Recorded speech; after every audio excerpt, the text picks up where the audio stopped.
Հայ ազգային կոնգրես կուսակցության այսօրվա հիմնադիր համագումարում իր ելույթում անդրադառնալով այն հարցադրումներին, թե ինչու կոնգրեսը չի միանում Ժառանգություն կուսակցության առաջնորդ Ռաֆֆի Հովհաննիսյանի գլխավորած շարժմանը, Հայաստանի առաջին նախագահ ընդդիմադիր ուժի առաջնորդ Լևոն Տեր-Պետրոսյանը հայտարարեց, որ հետընտրական այս իրադարձություններում իրենք որևէ քաղաքական պրոցես չեն տեսել։ Նա միաժամանակ դեռ հնարավոր համարեց Երևանի ավականու ընտրությունների շուրջ ոչ իշխանական ուժերի հետ միասնական քաղաքական պրոցես տանելը։ Մեկ անգամ միշտ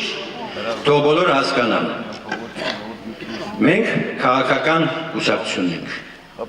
քաղաքական ուժ ենք, եւ մենք միանում, աջակցում, սատարում ենք բացառապես քաղաքական պրոցեսներին։ Կլինի քաղաքական պրոցես, մենք միշտ այնտեղ ենք։ Չի լինի, մենք այդտեղ չկանք։ Մենք հետընտրական շրջանի այս իրադարձություններում տեսանք ամեն ինչ, բացի քաղաքական պրոցեսից։ Ամեն ինչ։ Չցանկանալով Ռաֆֆի Հովհաննիսյանի մասին որևէ բացասական բան ասել կամ որևէ հեգնական գնահատական տալ, ընդգծելով, որ բարիկադների վրա կանգնած մարդուն չի կարելի այսպիսի դիտողություններ անել, առաջին նախագահը միաժամանակ հավելեց։ Բայց, երբ որ ասում են ինչու չեք միանում, նախ, փաստենք, ես ասացի, մենք միակ քաղաքական ուժն ենք, որ հստակ արտահայտվել ենք, որ հաղթողը ոչ թե Սերժ Սարգսյանը, այլ Ռաֆֆի Հովհաննիսյանը։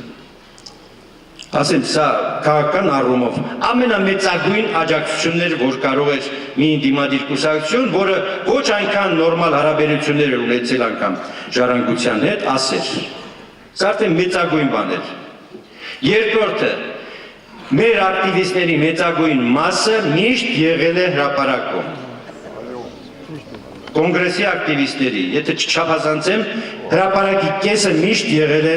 կոնգրեսի աջակիցները, կոնգրեսի համակիցները։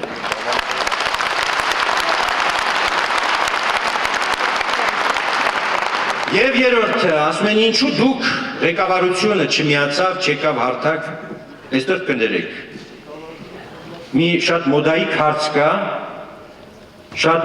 հարց կա, որը շրջանառության մեջ է դրել մեր հարգարժան Սերժ Սարգսյանը։ Միանայի ինչ անեի։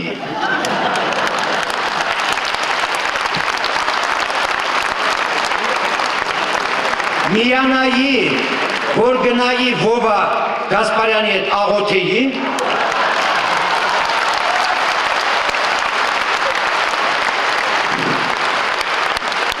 կներեք, ուզում եք հավատացեք,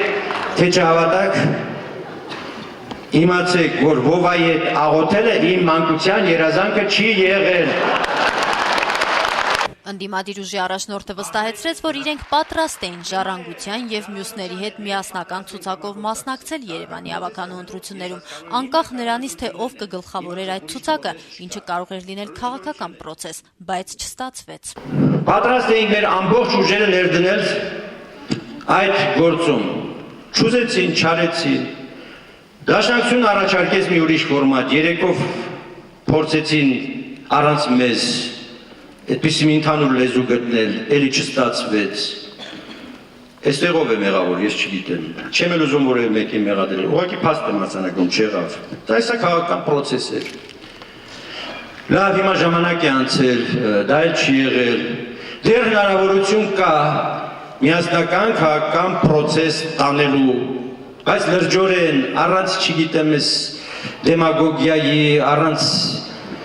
ինչ ասեմ, կշտամբանքների կամ առանց ակնարկների, պետք է վերջ տալ այս բաներին,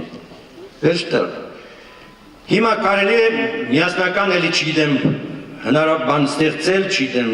մեխանիզմ, որ կարողանանք վերահսկել այս ընտրությունները, որ կարողանանք համագործակցել ընտրություններից հետո։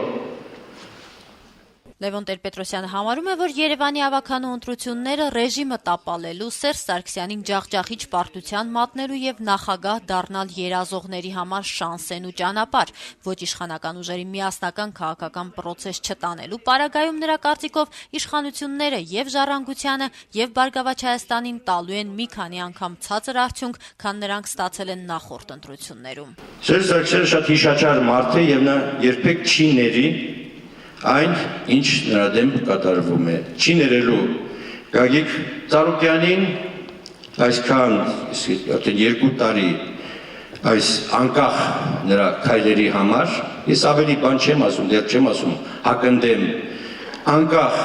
կուսակցական քաղաքական քայլեր կատարելու համար չի ներելու եւ թույլ չի տալու, որ ասենք նա ավելի ամրապնդվի եւ լուրջ քաղաքական գործոն դառնա Հայաստանում։ Նույնը Ռաֆիի նկատմամբ թվում էր թե նրան ձեր էր տալիս, որ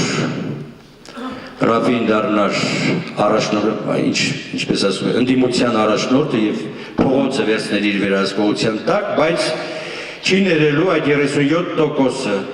որովհետեւ դա այնպեսի փաստ է, որ 100 տարի էլ անցնի, դա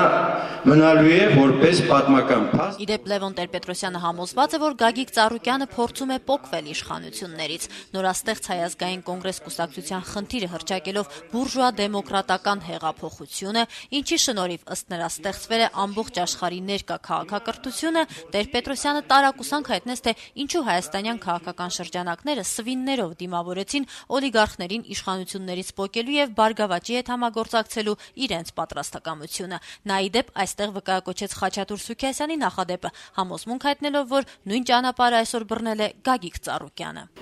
Բայց ինչ վատ բան էր, եթե կարողանանք մենք փոկել այսօր մեկին, մյուս օրը մյուսին, քանի որ ուրիշ ճանապարհ չկա, քանի նրանք սերտաճած են, խոշոր բուրժուազիան եւ իշխանությունը, ոչ մի հնարավորություն գոյություն չունի, իմացեք այս երկրում բան փոխելու։ Եվ մի կարծեք, որ մենք հաջողությունների չենք հասել այս գործում։ Գոնե մենք կարողացել ենք մարդկանց մեջ կասկածներ սիրմանել։ Եվ կոնկրետ ունենք 2 օրինակ։ 2008 թվականին Խաչատուր Սուքիասյան ով էր, նորից այդ խոշոր բուրժուազիայի, այդ օլիգարխիայի մի մասներ եւ նույնպիսի վերաբերմունք կար նրա նկատմամբ, ինչպես մյուսների նկատմամբ։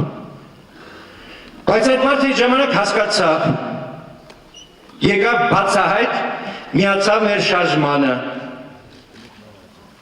ոչինչ չստացավ դրա դիմաց, հակառակը,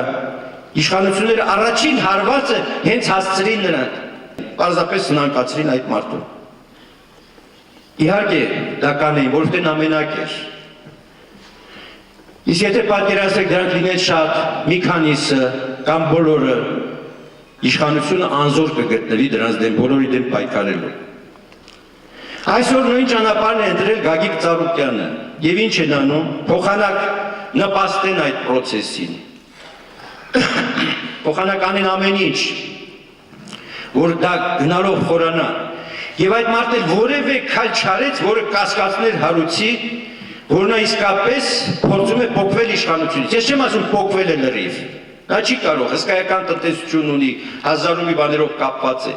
Բայց փորձում է, գնում է այդ ճանապարհով, դրա բոլոր քայլերը դա են ցույց տալիս։ Դուրս եկավ կոալիցիայից, չսատարեց Սերժ Սարգսյանին ընտրություններում, խորհրդարանական ընտրություններում առանձին մասնակցեց,